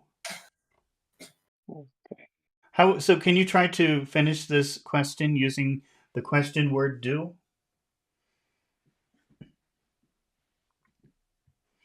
Do the monster did the monster Hmm. have That's right. did the monster have yeah did the monster have a hideous face? Okay, okay. Did the monster have? Does that seem strange to you, or does that now that you're N- thinking about it, does No, that sound okay? that's okay. That's okay. Okay, because that's normally how people would do it. Uh, Yeah. although the way you're saying it before, it's not wrong. It's just unusual. Okay, so we have, did the monster have a hideous face? All right, now what we're going to do, now that we have our question form, now that we have the basic question form, now we can make a what kind of face question. What kind of face? What kind of face did the monster have? That's right. What kind of face did the monster have? We use the question Okay. form. It's an easy way. It's an easy way to make a question. First make it a yes and no question, and then WH question. That's a Yeah. very easy way to make a question. Yeah, Yeah, that's normally how it works. There are some exceptions to that, but most of the time that will work. that works. Yeah. Most of the time, not always. Mhm. Okay, so now we have our what kind of face did the monster have? And so we have our question. And what is the most important word, do you think, in that question? The question word first. What? Well, I think though when you have What kind of, it should be the word kind. kind? Okay, kind of. So how would you say Kind. what plus kind plus of plus face? How would you pronounce that? What kind of face? What kind of face? What kind of face did the monster have? Kind of face. Yeah. Mhm. What kind of face did the monster have? Can you say that the whole question? Okay. What kind of face did the monster have? Mm-hmm. Pachu, can you say that? What kind of face did the monster have? What kind of face the monster have? Okay, don't forget your question word do. You have to use your question word do. Try again. Okay. What kind of face did the monster have? What kind of face did the monster have? And what is the answer? The monster in the movie had a hideous face. The monster in the movie had a the monster in the movie had a hideous face. The monster in the movie had a hideous face. Alex, what kind of face did the monster have? The monster in the movie had a hideous face. Okay, hideous face. Hideous, hideous. Okay. All right, Alex, can you read the next example? What is number two? Okay. The trees began to sway in the wind. Okay, have you seen that word before? Sway. Swing, like moving forward and back. Okay, yeah, or side to side, moving side to side. The trees began to sway in the wind. Pachu, have you seen that word before? Sway. No, because I think Mhm. all these words are at C1 level, and I have to do this type of vocabulary Okay, because no problem. exam are targeting this type. Yeah, But let's yeah. So since no. because it's a new word, let's see if we can find some examples. So I'm just if you look on the screen, I know you're trying not to look, but you see this person behind me. Mm, yes. That's Now, yes. Yeah. that's swaying. That's the movement of sway. So let's see. What if Sway. we do like Oh swaying yeah, yeah. Oh, yeah. Mhm. field? What if we do? So if the wind is blowing, like how Pachu, can you see the flowers in the background? Yes. Yes. Yes. How would Wow. you describe Beautiful. the flowers? They are swinging. Swaying. Flowers are Not really swinging, swaying. swaying. Okay. The Swaying. flowers are swaying. Yeah, the Swaying. flowers are swaying Oh, in the wind or like this. That's yeah. how you describe this situation. Yeah. This. Yeah. This wheat are Mhm. like, yeah, they are found in my own palm. So Do you have a beautiful farm? to see. Do you have a farm? Yes. Okay. So every day you see Yeah. the wheat swaying in the wind. Yes. Yes. Okay. All right. So you see that's a useful everyday word for you. Yes. Okay. So our example sentence is the trees began to sway in the wind.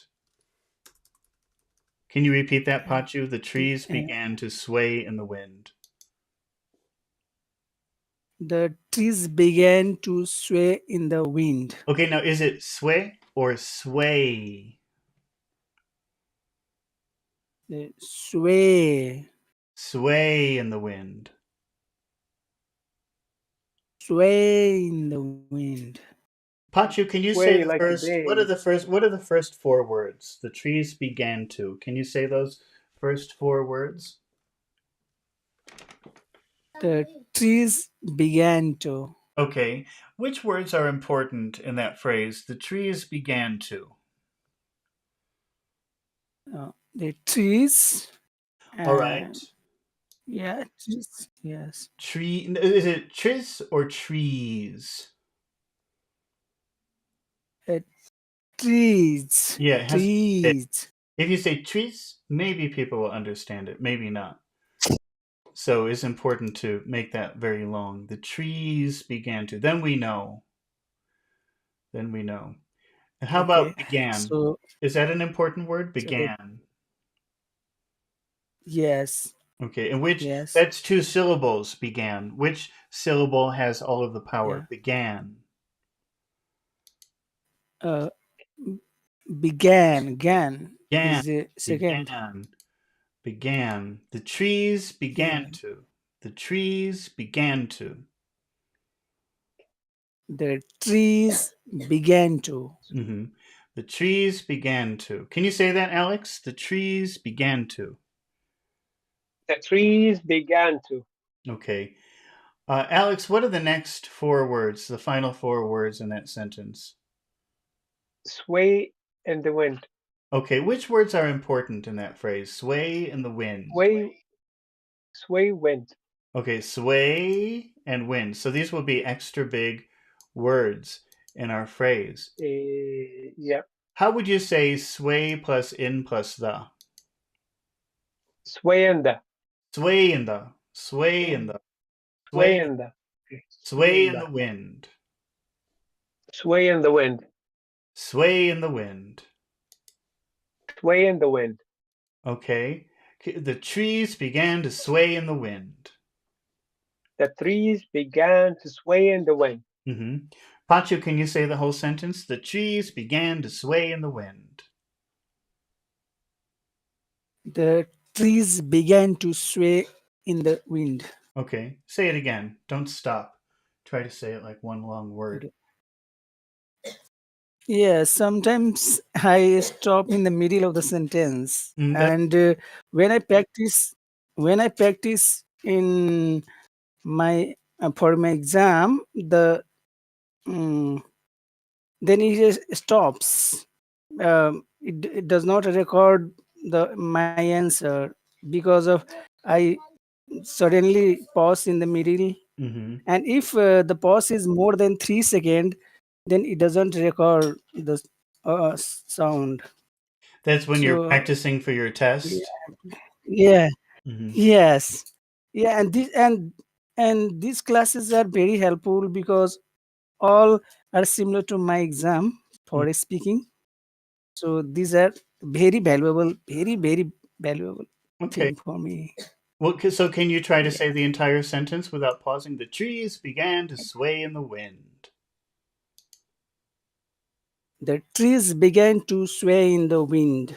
Okay. The trees began to sway in the wind. The trees began to sway in the wind. Okay, Pachu, can you make a when question with that information? When trees begin sway in wind? When did the Hmm. tree begin to sway in the wind? When did the trees begin to sway in the wind? When did the trees begin to sway in the wind? Hmm. When did the When did the when did the trees begin to sway in the wind? when did the trees begin to sway in the wind? Alex, can you make the question? When did the trees begin to sway in the wind? When did the trees begin to swing in the wind? Can you say that again? Because I think I heard a couple of mistakes. Okay. When did the trees begin to sway in the wind? Okay, I've heard one mistake. Any idea? Yeah, I did it with wind. I say wind. I didn't say wind. Well, I don't. That was not the mistake that I heard. They sway? Make the question again, and I'm going to write what you're saying. Okay. When did the trees begin to sway? Swing, to swing. Swing, sway, swing, Sway, swing, sway, not swing. Sway. We want sway, not swing. sway. Yeah. When did? Oh, yeah. When did the tree begin? Oh, Begin, yeah, all begin. right. Yeah. Sorry. So Yeah, you have to use the yeah, simple sorry. form of the verb when you're making the Yeah, yeah, question. begin. Can you say it again?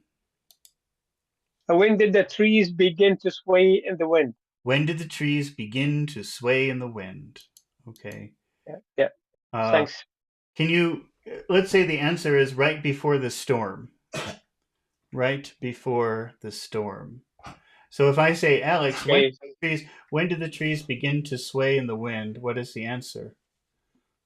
Right before the storm, the trees start to begin to sway in the wind. Use began. Use began. So right before the storm. Right before the storm, the trees began to sway in the wind. Okay, sway in the, sway in the, sway in the, sway in the. Sway in the. Okay. Right before the storm, the trees began to sway in the wind. Pachu, when did the trees begin to sway in the wind? Right before the wind, the Right before the trees storm. began to. Right before the storm. Right before the storm. Okay. Right before the storm, the trees began to sway in the wind. Right before the storm, the trees began to sway in the wind. Right before the storm, the trees began to sway in the wind. Okay. All right, let's move on to our next word for today, which is creep. Now, creep is a very popular noun. That means like a weird person. I wonder what kind of pictures we would see if we look up the word creep. Let's see. Unfortunately, it was a famous song several years ago, so we just find, let's see, creepy person. Yes. So if we look up creep, we just find pictures of the person singing a song. But so I'm looking up creepy person, and that's kind of like a Yes. scary person. Here are some creepy people. Creep, creep. Do you get the idea of what? It's a very common word as a noun. It's like a scary person, a weird looking person, somebody who makes you Yeah. feel scared. Do you know that word, Alex? Have you seen that before? Yeah, creepy person or creepy, yeah. Creepy Okay, creature, creepy person. Yeah. yeah, but this is creep as a verb, which is a little bit different. Let's see, creep, creeping. Let's see if we I put creep never think person. What? I never think of it as a verb. It's I very never looked up as a verb. Yeah. it's very common as a verb. It means like someone is doing something, but they're doing it quietly or secretly, so nobody can see. So here's a person Mm, creeping. This is creeping. yes. You see how he's looking. Okay. Nobody could see. Nobody could see him doing that. It's a kind. He's doing something in secret. Here's Okay. another. See how he's looking? It's kind of like a Mhm. secretive, hiding looking. Like spying, yeah. It's like spying. It could be like spying, but also it's like this. Look at this person. You see this person? Mm-hmm. Yeah, yeah, yeah. They're walking, Mm-hmm. but they don't want you to hear them. Mm-hmm. So they're doing it very quietly. In the I think, and it's an irregular verb, so it's creep, crept, crept. Okay. So remember when Scarlett was walking down the stairs, she wanted to go to get something to drink and she didn't want anyone to hear her. So she crept down the stairs. Crept down the stairs. Okay. Can you imagine what that would be like in the middle of the night? I did it. many times. You do that many times? Yeah, it's like walking in secret so nobody can hear you. Yeah. Do you Mhm. understand, Pachu? Do you see the picture of a person creeping? Yes, yes. Hmm. Actually, people do to scare the little kids or the children Yeah, you could do that. in the dark. You could maybe do that for a joke and scare the children, bah! And then make a sound. Yes, But also, maybe you would do that in the middle of the night so that the children don't wake up. Maybe you want to drink yeah, water, so you have to go and get the water very quietly. And so maybe yes, yes, you creep into the kitchen to get a glass of water. Does that make sense? yes, yes. Sometimes I wake up at, for example, 2 a.m. and Mm-hmm. then I slowly went to washroom Mm-hmm. by You opening the door you so creep. that no one notice me. Yeah, so you creep into the washroom. You creep into the washroom. Yes, Do you understand what that means? yes, yes. Okay. Okay, since Pachi, since you're not reading, since you're trying not to look, I'll make Alex read the example sentence.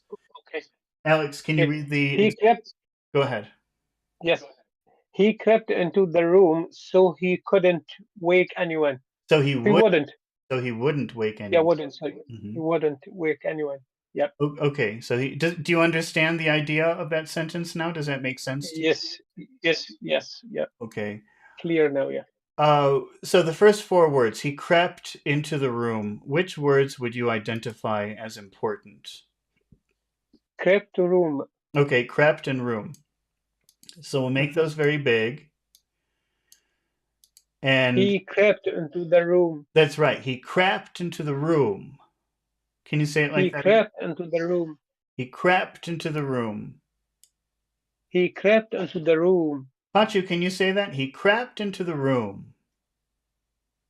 He crept in the room. Into. Okay. So he crept into the room. Okay. Uh, and the final part of that sentence is so he wouldn't wake anyone. He wouldn't wake anyone. Pachu, which words do you think So are important? So he wouldn't wake anyone. at wake, Okay, is it wake or wake? wake. That's like great. It's the same sound. Great. Wake. Okay, wake, Wake. wake. Uh, and any other words? So he wouldn't wake anyone. Anyone is Okay. also And which part of that word should get attention? Anyone. is anyone, anyone, So which any. any? Yes. Okay. Now any has two syllables. So which syllable will get all of the attention? A, a any, Uh-huh. any. So he wouldn't wake anyone. Anyone. He Wouldn't wake so so he wouldn't wake anyone. anyone. I Okay. wake anyone. Okay. We can do it like that. All right. Uh, so he crept into the room so he wouldn't wake anyone. He crept into the room so he wouldn't what? Wake anyone. So he wouldn't wake anyone. Okay. Uh, so and he. How does that sound together, probably, in the middle of a phrase? If you combine the words so and he, how would that sound? The sway, So, sway, so he. So he wouldn't. sway, So he sway, wouldn't. So he wouldn't. sway wouldn't, So he sway wouldn't wake wouldn't, anyone. sway wouldn't wake anyone. He crept into the room so he wouldn't wake anyone. He crept into the room so he wouldn't wake anyone. Mm-hmm. Alex, can you say that? So he wouldn't wake anyone. So he wouldn't wake anyone. Okay. So he crept into the room so he wouldn't wake anyone. He crept into the room so he wouldn't wake anyone. So he, so he, so he, So we, so he, so we, so he we, wouldn't. so we, so we wouldn't wake anyone. See, okay, now we'll put high tones on all of these words except the word anyone. We'll make that low. He Okay. crept into the room so he wouldn't wake anyone. Okay. He crept into the room so he wouldn't wake anyone. So he, so he. Okay, Yeah, I have to hear both of those sounds. It sounds like you're only pronouncing one part. So he. okay. He crept into the room so we wouldn't wake anyone. Okay, we make anyone low. Anyone. He crept into the Anyone, room so he anyone. wouldn't wake anyone. Okay. He crept into the room so we wouldn't wake anyone. Pachu, can you put a little music into your sentence? He crept into the room so he wouldn't wake anyone. He crept into the room so he wouldn't wake anyone. Oh, is it wouldn't or wouldn't? Wouldn't. Wouldn't. Wouldn't. Mm-hmm. He crept into the room so he wouldn't Wouldn't. wake anyone. He crept into the room so he wouldn't wake anyone. Mm-hmm. Pachu, can you make a where he creep into question? Where did he creep? Mm-hmm. Into. We need that word. Where did he creep? Where did he creep Okay. into? Where did he creep into? Mm-hmm. And what is the most important word in your question? Where did he creep into? Is where. It's Okay. where. How would you Where? say where plus did plus he? Where did he? Where, Where did he? where did Where? he? Go ahead. Where did he? Where did he creep into? Where did he creep into? Uh-huh. Alex, can you make that question? Where did he? Where did he creep into? Where did he creep into? And what is the answer, Alex? He crept into the room so he wouldn't wake anyone. It's very important to hear the E sound in so-e because it's the only reason I know that you're saying he. So-e. So he wouldn't wake anyone. Okay. He crept into the room so we wouldn't wake anyone. Uh-huh. Pachu, where did he creep into? He crept into the room so he wouldn't So wake anyone. so he wouldn't Anyone. wake anyone. So he wouldn't wake anyone. So he wouldn't Make or wake? anyone. Make or wake? As wake anyone. Mm-hmm. Try again. Sorry, wake anyone. He crept into the room so he wouldn't wake anyone. All right. Okay. Let's take a look at our final word for. Go ahead. What? So yeah, sometimes I think that can I be fluent in English in my whole life or not? It's hard. You will. It's really hard. Yeah, I am very worried these days because I am not progressing as much as because my exam is also in what we call stubble because when I'm ready, yeah, that is the question. Yeah, only you can make that decision. When are you ready? Eventually, you have to do it, right? You can't. No, Can't put it forever, right? I am doing class with. I am doing class. I'm fortunate that I am here with you Mm-hmm. because if I not here, then yeah, what will my English? No, this is the question. Yeah, it takes a lot of practice. Yeah, It's very a hard. lot of Yeah. practice. Okay, let's take a look at our final word for today, which is nonchalant. Which Probably you have not seen that word. I would be surprised if you tell me that you know this word. Alex, have you seen that word Yes, before? Never before Okay. today. Well, how about you, Pachu? You said yes, you have seen it? yeah, I have seen because it is in GRE word. It's a So I have seen this it's word. a what Yeah, word? nonchalant. What kind of word is it? What did you say? You said it's a. Actually, I do not know. Yeah, nonchalant or yeah. But you said it's a something word. You said some kind of phrase. I didn't understand it. You said GRA. No, A GRA word. yeah, GRE. Yeah, GRE. GRE word means the American University takes graduate record examination like TOEFL, Oh, SAT. and is Yeah, that written so like this? GRE. Is it written like this? Do you see what I've written on the screen here? Yes, Okay. yeah, because You they. know, Pachu, when you are saying letters that maybe it stands for something, then so again, this is a question of accent. Okay, which thing do you focus on? And when you're saying letters, it's almost always going to be the last letter. So you must say GRA. Yes, I know because you have already told me, so Oh, have I I? know I well. don't But remember. I I'm always telling everybody yeah, the same thing all the time. But that's very important no, because if you say GRA, it sounds like you're saying a word and I don't understand the word. But if you say GRA, no, I understand immediately. GRA. No, GRA, you it have to is say A in a very big G, way. Or E. Did you say E? GRE. With an E. Okay, E. GRE. GRE. Yeah, Okay, so you have to say it like that. yeah, GRE. yeah, GRE.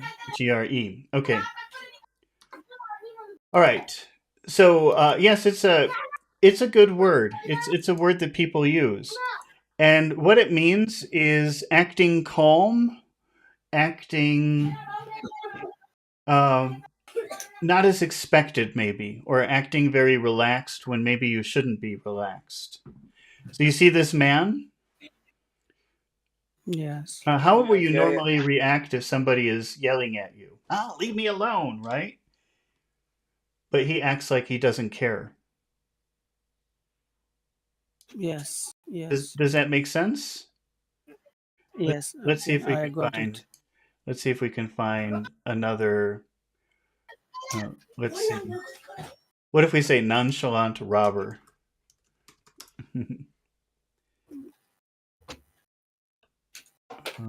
Okay. Well, I don't think we can find a picture.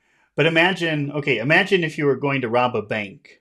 Okay, you've got your gun, Yeah, and you're going into the bank to yeah, rob the bank. Okay.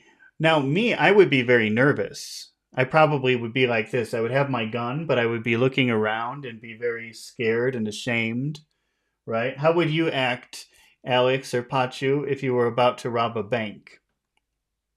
Jesus, it's the same. Like Like me? You would be my like heart. me? Yeah, my heart.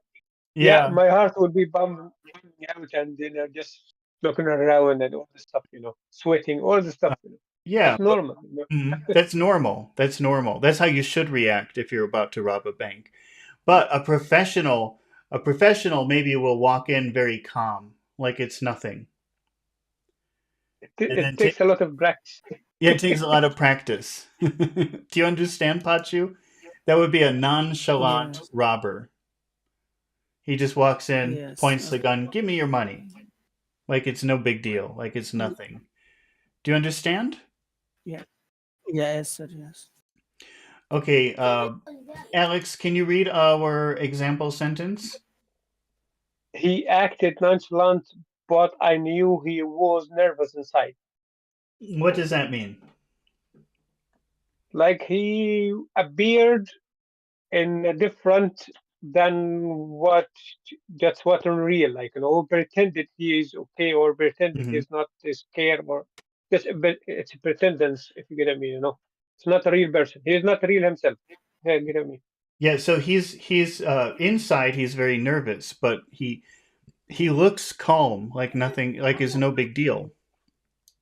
Hmm. Now, those first three words, he acted nonchalant. Which words do you think are very important in our sentence? Acted nonchalant. Okay, acted and nonchalant.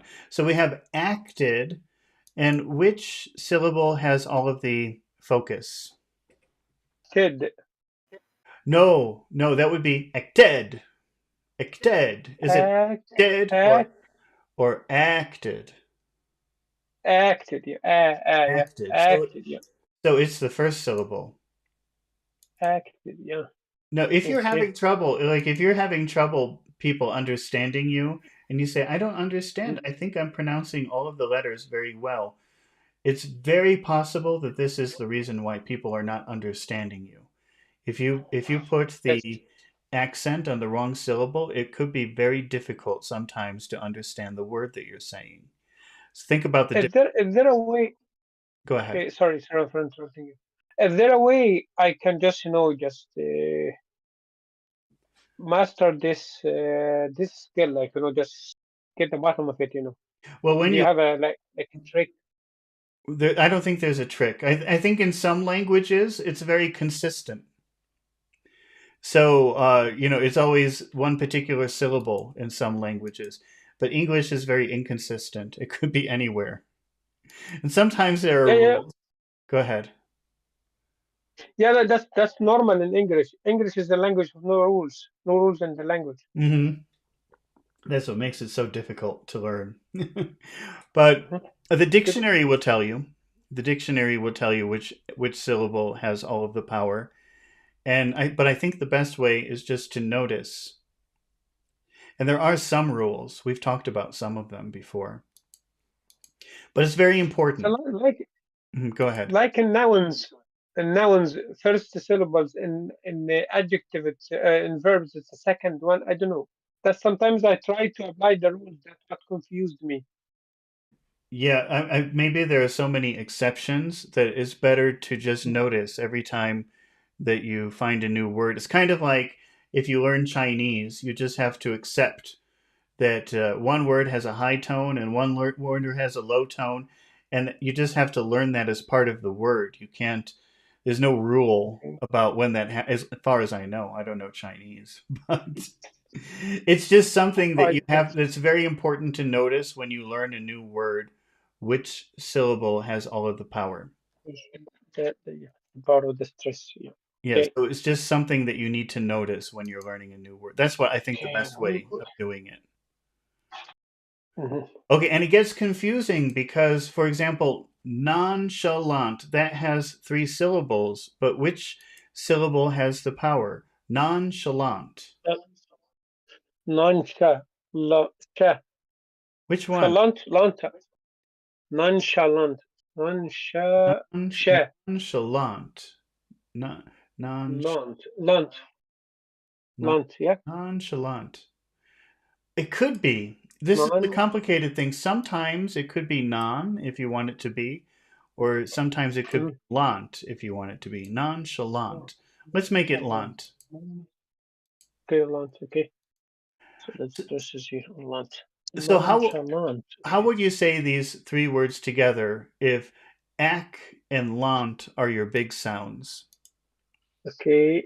He acted nonchalant. He acted nonchalant. He acted nonchalant. He acted nonchalant. He acted nonchalant. Pachu, can you say that? He acted nonchalant. He acted nonchalant. Don't forget to whistle when you say chalant. Okay. He acted nonchalant. Okay. Uh, Now, let's see. Let's look at the next part of that phrase, Pachu. But I knew he was nervous. Which words do you suppose But are important in that phrase? But I knew he was nervous. Is a nervous is Okay. one word, Nervous. Anything else or just uh, nervous? and I knew Okay. All right. So we'll make new big. And now nervous has two syllables. So, which syllable should we focus on? Nervous. Nervous. Which syllable has all of the power, all of the sound? Nervous. Nervous. Nerve. Okay, so that's our big sound here. Okay. So, how would you say, but I knew he? If knew is your important word, how would you pronounce, but I knew he? Uh, but I knew but I knew he. But But I I knew, knew he. but I knew he, but I knew he, But I knew he. But I knew but he. I knew he was, But I knew he was. but I knew he was nervous. But I knew was nervous. Nui. Don't forget the E. That's the only reason I know you're saying he, because you have a big long E there, but I knew he.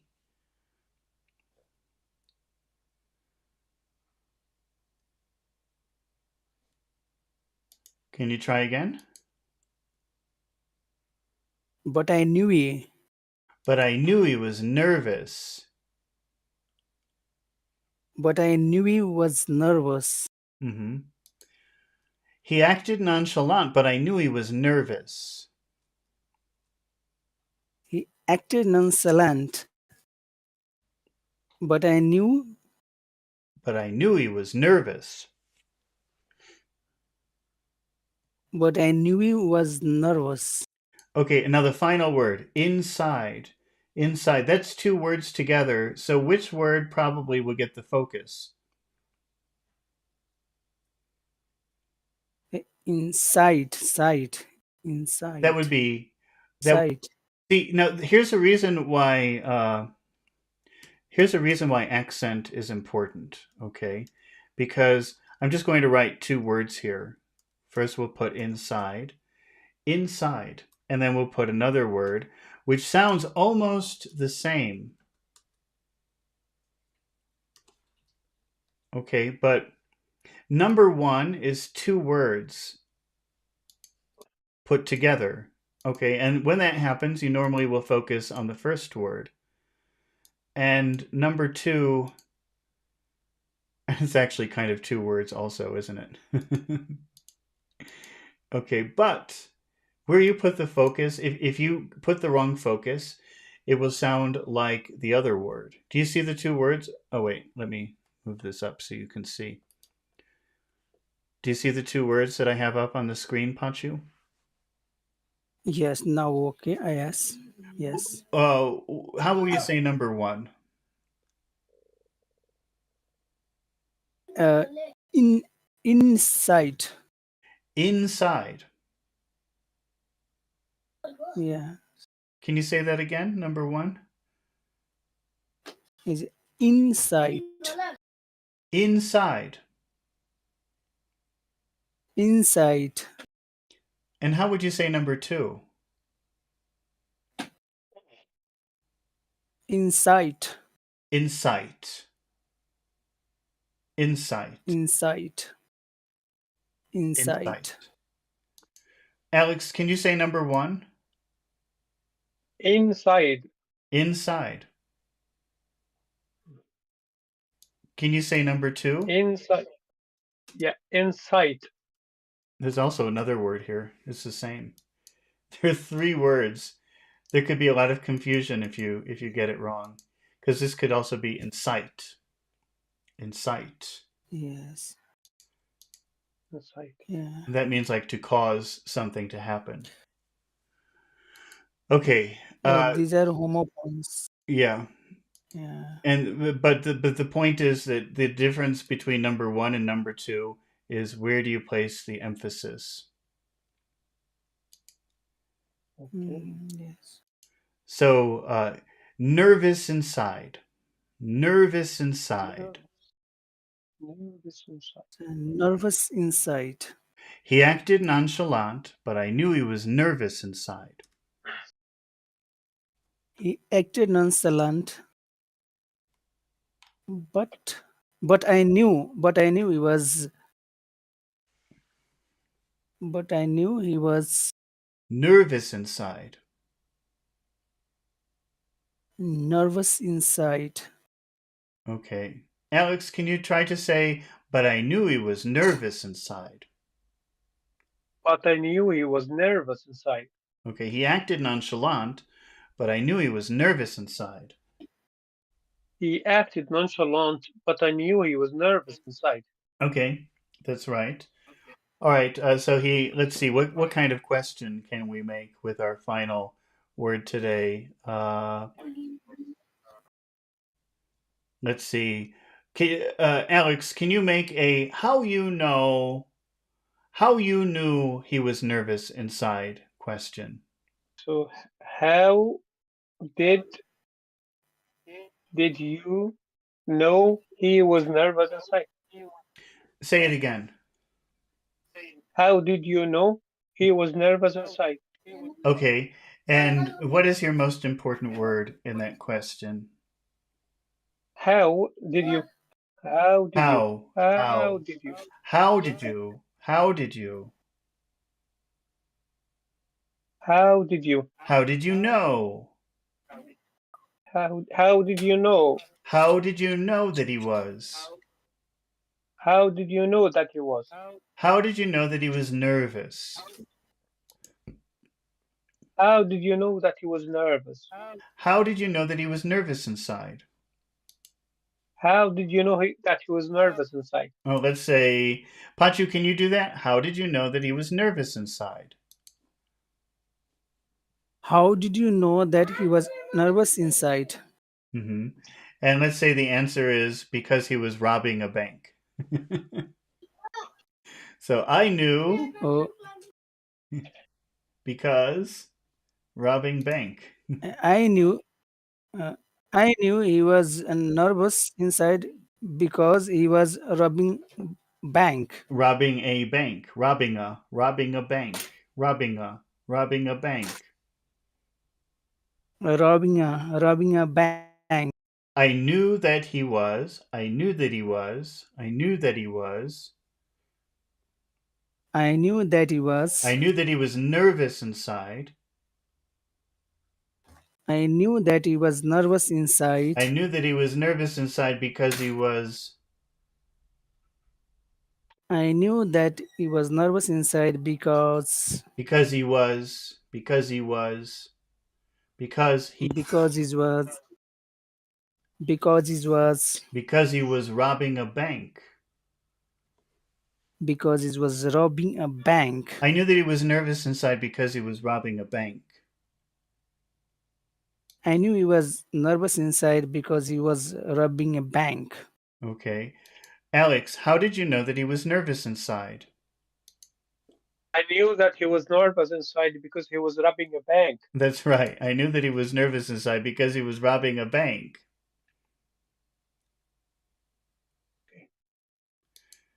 All right, let's try. You want me to repeat? Well, let's just practice the word nonchalant one more time. He acted nonchalant, but I knew he was nervous inside.